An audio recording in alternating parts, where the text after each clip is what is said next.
hablar en este video y vamos a retomar en realidad es lo que vimos en la clase, una de las clases pasadas sobre el tema de la audiometría, puntualmente sobre los perfiles audiométricos en este video. A la hora de informar un estudio, digamos, después de realizar el procedimiento de audiometría y la cuestión, hay que considerar ciertas clasificaciones que se le pueden dar a la pérdida a la hora de informarlo, ¿sí? Entonces, uno de ellos es según el grado de la pérdida. Esto a un parante que lo hicimos también en clase y me parece importante retomarlo, es que a la hora de informar según el grado de la pérdida, al haber múltiples clasificaciones, es importante que utilicen el nombre del autor del que están usando esa clasificación para que cualquier colega, persona o quien sea que reciba este estudio pueda centrarse en la misma clasificación o parámetro que uno utilizó para determinar ese grado de pérdida en este caso. ¿Sí? ¿Por qué? Porque si bien las clasificaciones no varían quizás demasiado, puede que una pérdida que quizás para un autor sea de carácter leve, para otro ya sea algo moderado. Entonces es importante saber en dónde uno se tiene que centrar a la hora de leer un estudio o un informe o lo que sea, ¿sí? Esta es una de las clasificaciones que se encuentra en el manual de la audición, en la página 35, en el capítulo 2. Lo que hace es graduar en función del umbral tonal liminar de la vía aérea la hipoacusia o la pérdida auditiva. Va de los 0 a los 120 decibeles. De 0 a 20 se considera que no hay una pérdida, por eso se habla de sin significación, o se trata de un umbral tonal liminar que está dentro de los límites normales, o mejor conocido como una normoacusia. ¿Sí? Eso se va a informar como una curva audiométrica que se encuentra dentro de los parámetros normales.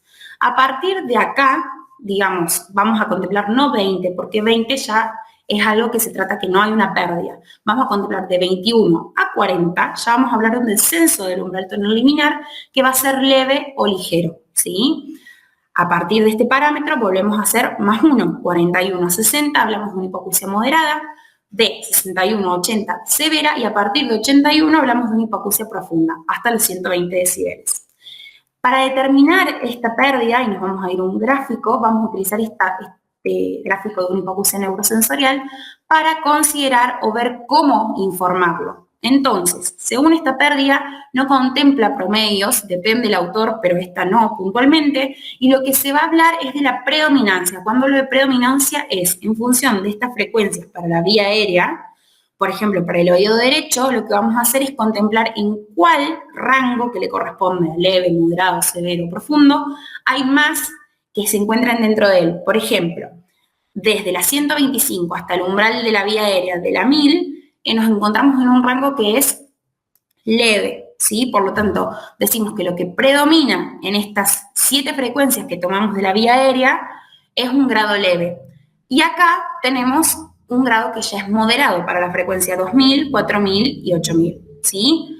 Podemos hacerlo así y decir que es una hipoacusia neurosensorial que tiene predominancia de grado leve, o podemos hacer una hipoacusia neurosensorial para el oído derecho que va de leve a moderada. SA hace el traspaso de un rango a otro, ¿sí? Entonces, la mayoría de las veces se informa de esta última manera, de decir de leve a moderada, ¿sí? Si no se puede hacer por la predominancia. ¿Estamos? Luego, otra clasificación que es más actual, que también contempla, como le digo, son bastante similares, la categoría y el grado, en función de si es normal, leve, moderada, moderadamente severa, que esta es una categoría que agrega esta clasificación puntual, severa, profunda o total. Tenemos acá los valores y lo que contempla esta clasificación es el promedio de los umbrales tonales liminares, siempre para la vía aérea, de las frecuencias 500, 1000, 2000 y 4000, ¿sí? Entonces, lo que se va a hacer es encontrar el umbral tonal para cada una de estas frecuencias, se van a sumar los 4 valores, se va a obtener un total y a ese total lo que se hace es sacar el promedio, se va a dividir por 4, nos vamos a volver a esta tabla con ese valor que encontramos y vamos a tratar de situarlo en el rango que le corresponde.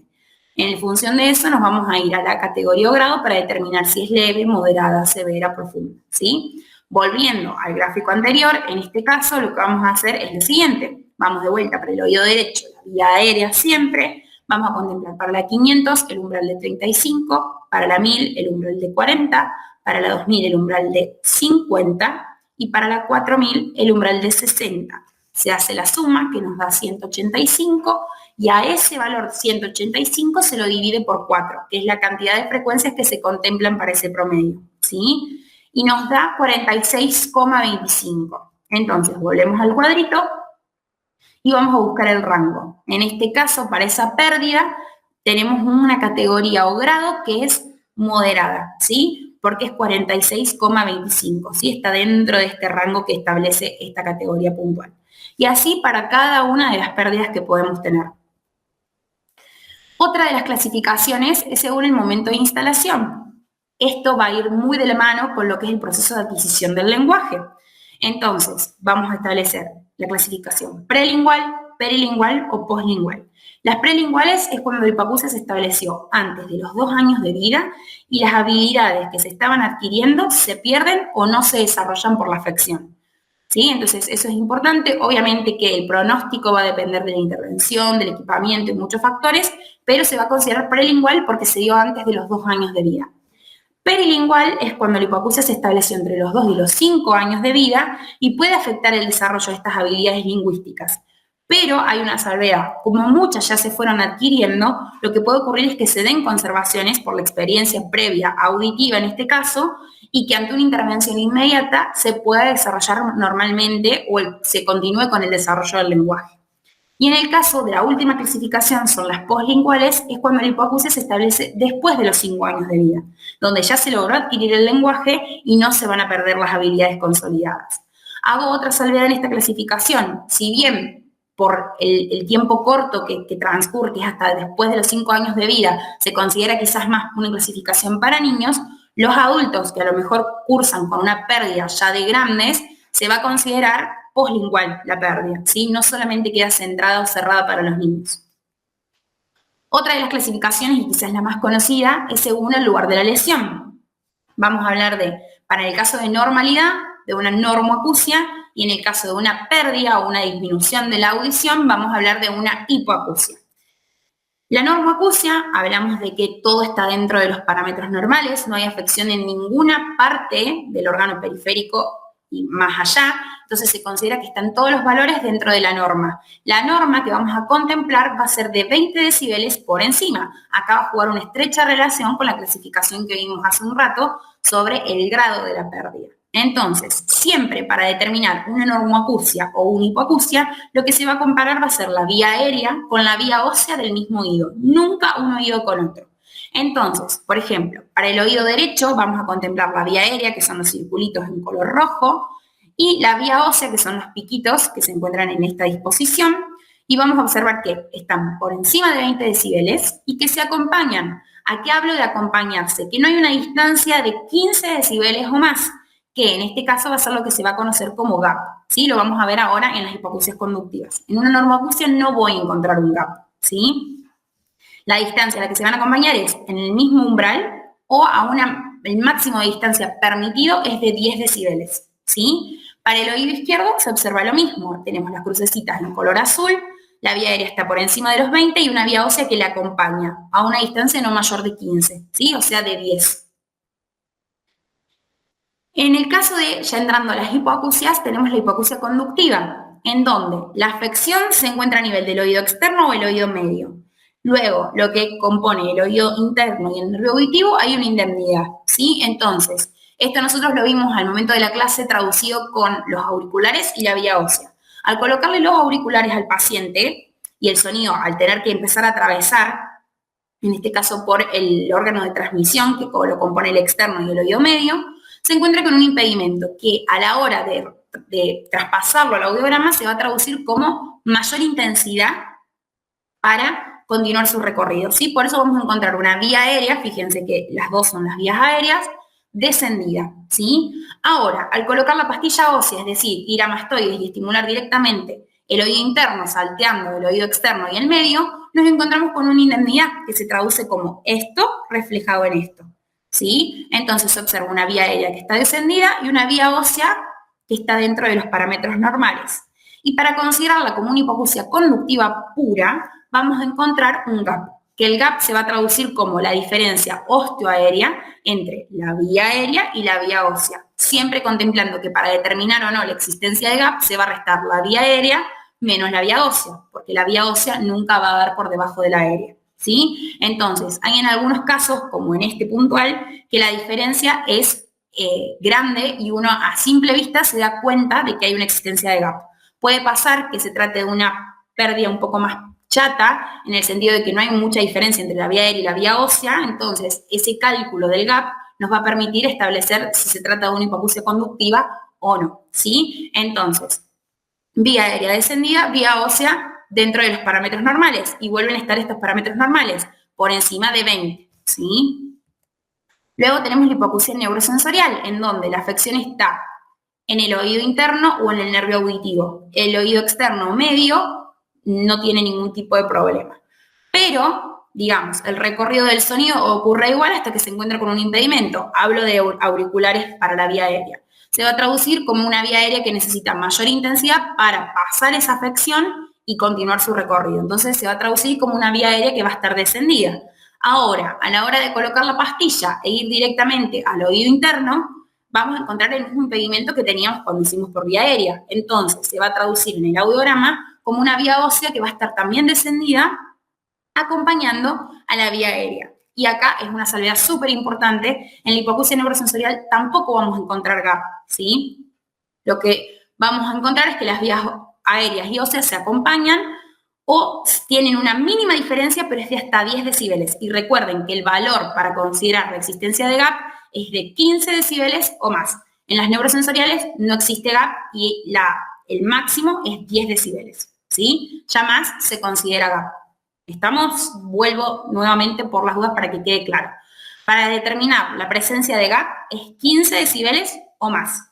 Cuando hablamos de que las vías, tanto ósea como aérea, se acompañan, establecemos como límite máximo 10 decibeles. O tienen que estar en el mismo umbral o tener una mínima diferencia de hasta 10, ¿sí? Entonces, acá lo que observamos es una vía aérea que está descendida con una vía ósea que la acompaña, ¿sí? Y no se observa gap, tanto para el oído derecho como para el oído izquierdo. Esto es un audiograma que lo van a encontrar en el libro, en el manual de la audición, que me pareció importante rescatarlo para que lo tengan en cuenta, en donde se trata de una pérdida neurosensorial, en donde recuerden que esto, para que lo tengan en cuenta también, se trata de ausencia de respuesta, es decir, a máxima intensidad del audiómetro, o lo que conocemos nosotros como topes audiométricos, el paciente no pudo dar respuesta de estar detectando el sonido, por lo tanto, se observa que en las frecuencias agudas y medias, 1000, 2000, 4000 y 8000, no hay respuesta, lo mismo pasa para las vías óseas, pero se observa que está conservado, ya al límite, pero conservado porque hay respuesta, o sea, el paciente detecta y levanta la mano en este caso, en las frecuencias graves, para la 125, la 250 y la 500. Esto es lo que se conoce como un audiograma en corner, ¿sí? Observen la leyenda. Encontramos las frecuencias graves conservadas y la extinción de respuestas en las frecuencias agudas, incluso a máximas intensidades o topes audiométricos, ¿sí? Esto me pareció importante traerlo como una salvedad.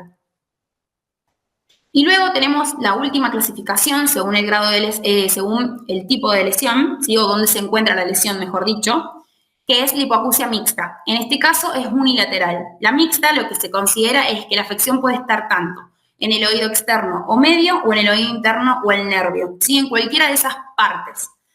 Entonces, lo que va a hacer va a buscar de cada uno de los componentes conductivo y neurosensorial una conjunción en el mismo oído. Por lo tanto, lo que yo voy a esperar encontrar en el caso de una mixta va a ser un componente conductivo que me lo va a dar la existencia de un gap, es decir, una diferencia osteoaérea, con un componente neurosensorial que va a ser una vía aérea que va a estar descendida con una vía ósea que la va a acompañar.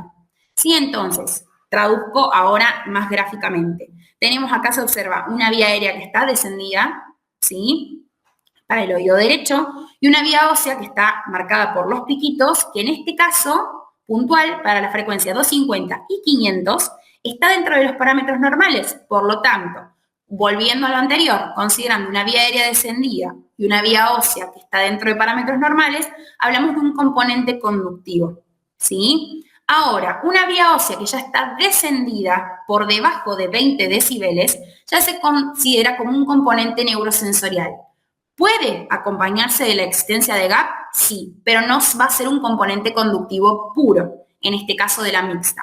¿Sí? Entonces, vamos a observar que para la frecuencia 1000, 2000, 4000, estas se acompañan, fíjense que esta acompaña de hasta 10 decibeles, estas frecuencias se acompañan, lo que se le otorga el carácter del componente neurosensorial, donde una vía aérea está descendida y la ósea la acompaña, y para las frecuencias graves, que suele ser lo más frecuente en el caso de las mixtas, se observa una conservación de las óseas dentro de los parámetros normales y una aérea que está descendida, encontrando el gap osteoaéreo, ¿sí? Esto por eso se determina mixto, porque tenemos componente conductivo, donde les estoy marcando, y el componente neurosensorial.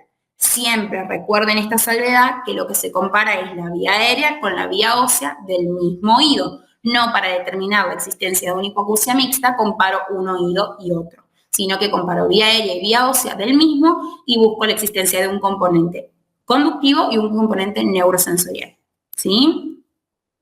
Esto es como a modo resumen lo que les expliqué recién y también lo vimos en clase, lo van a encontrar en el manual de la audición en la página 73, en el capítulo 6. Lo que hace es comparar el tipo de vía de oferta del input acústico, en esto que nosotros lo traducimos en la vía aérea y la vía ósea. Digamos, recuerden que uno para comparar o determinar el tipo de pérdida o la normoacusia, comparamos la vía aérea y la vía ósea, y esto es en función de si está afectado el mecanismo fisiológico de la conducción o la transmisión del sonido.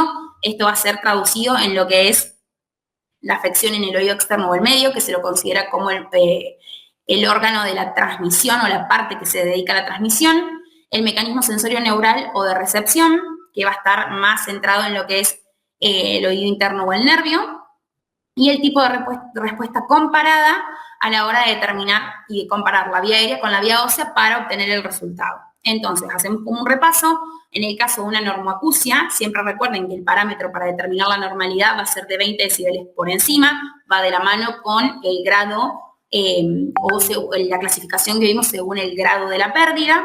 Vamos a tener, no va a haber afección del oído externo o el oído medio, no va a haber afección del oído interno o el octavo par, y la vía aérea va a estar por encima de 20 decibeles y la vía ósea la va a acompañar, o el máximo de distancia que podemos encontrar entre una y otra es de 10 decibeles.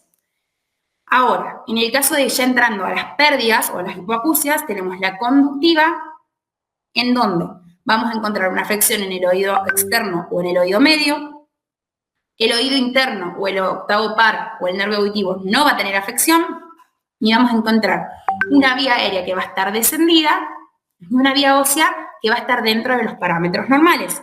Y acá lo que vamos a encontrar es el gap de 15 decibeles. Para determinar la existencia de esa diferencia osteoaérea va a ser de 15 decibeles o más, ¿sí? En el caso de la hipoacusia neurosensorial, no vamos a tener afección en el oído externo o en el oído medio, vamos a tener una afección en el oído interno o en el octavo par, pero vamos a encontrar una vía aérea que va a estar descendida y una vía ósea que la va a acompañar, sin existencia de gap. Lo máximo que vamos a encontrar de esa diferencia va a ser de 10 decibeles, ¿sí? Más no. Y en el caso de la mixta, vamos a tener una afección que puede estar en el oído externo o en el oído medio, puede haber una afección que también esté en el oído interno o en el octavo par o en el nervio, y vamos a tener una vía aérea descendida, ¿sí? Y una vía ósea que va a acompañar, pero podemos encontrar esta diferencia de gap. En algunas va a acompañar y en otras le va a acompañar, pero con gap, ¿sí? Entonces, acá es importante porque en realidad, como para que también lo guarden y lo salven a esto, es que la vía aérea, cuando haya una hipoacusia, es decir, cuando coloquemos los auriculares y haya una existencia de una pérdida, siempre va a dar descendida. La que va a determinar o va a terminar marcando el tipo de pérdida según la lesión va a ser la vía ósea. Si la va a acompañar, va a estar dentro de los parámetros normales, o la va a acompañar con el gap, para determinar en el caso de la mixta, ¿sí? Para que les quede como a modo resumen. Otra de las clasificaciones es según la relación interaural, y acá es en la única que vamos a hacer la comparación entre un oído y otro, ¿sí? Acá lo que vamos a decir es si la pérdida es unilateral, es decir, por ejemplo, para el oído izquierdo no tenemos una pérdida, está todo por encima de los 20 decibeles, tanto la vía aérea como la vía ósea, no hay existencia de gap, entonces decimos que es una normoacusia o una curva audiométrica dentro de parámetros normales. Ahora, en el oído derecho ya encontramos una pérdida, fíjense que está por encima o por debajo de 20 decibeles, varias de esas frecuencias, y se observa que hay una pérdida, ¿sí? Por eso se considera unilateral, porque un oído es totalmente normal y ya hay algún tipo de pérdida, ¿sí? En el caso de la bilateral, como lo dice la palabra, los dos oídos van a presentar pérdida auditiva, como se observa en estos gráficos, ¿sí? Ninguno está por encima de los 20 decibeles, por lo tanto la relación unilateral no se marca, sino que es bilateral, ambos oídos cuentan con un nivel de pérdida. O como les explicó la profe también en la clase pasada, en este caso en el oído derecho se observa una cofosis donde hay ausencia de respuesta para todas las frecuencias, tanto por vía aérea como vía ósea, cofosis o anacusia, ¿sí? Y acá ya tenemos una pérdida de otro tipo. Acá vuelvo a hacer la salvedad de una clasificación que se está utilizando mucho hoy en día, que es la sordera unilateral o lo que mejor se conoce como SSD, que tenemos nuevamente un oído izquierdo, en este caso totalmente normal o dentro de los parámetros normales, y en el oído derecho nos encontramos con una pérdida total o cofosis, ¿sí? Entonces ahí se vuelve a marcar esta diferencia entre un solo oído que está dentro de parámetros normales y uno que en este caso está completamente perdido, ¿sí? Y ahí se marca lo de unilateral. Otra cuestión que se puede comparar en función de las pérdidas y de los dos oídos es la simetría y la asimetría. Lo que se va a comparar va a ser la vía aérea de uno con la vía aérea del otro, ¿sí? Entonces, vamos a considerar una pérdida que es simétrica cuando hay una diferencia de hasta 10 decibeles, ¿sí? Entonces, acá fíjense que lo máximo que tiene de diferencia es 5 decibeles, en este caso. Ahora, cuando hablamos de asimetría, hay una diferencia de 15 decibeles o más en más de una frecuencia. Observen que ya es notable la diferencia que hay entre el oído izquierdo y el oído derecho, ¿sí? Entonces ya hablamos de pérdidas que son asimétricas. ¿Estamos? Bueno, y otra de las clasificaciones es según la configuración de la curva, en donde esto lo traigo como una salvedad, después a medida que vayan transcurriendo en la carrera lo van a ir viendo mejor. Pero bueno, otra de las clasificaciones que se le puede dar a la configuración o al perfil audiométrico es según la configuración de la curva, es decir, cómo va a estar dispuesta en el audiograma. Puede ser en pendiente gradual, en pendiente abrupta, en donde es mucho más diagonal la pérdida y mayor en caída, pendiente precipitosa, en donde se observa que hay como a lo mejor puede ser una conservación y se da una caída muy abrupta, plana, es decir, casi no presenta variación, en reversa o en rincón, y en muesca, que es muy común en una patología que la van a ver a medida que vayan transcurriendo los años, valga la redundancia, en donde se observa quizás una normalidad, una caída y que repunta, ¿sí?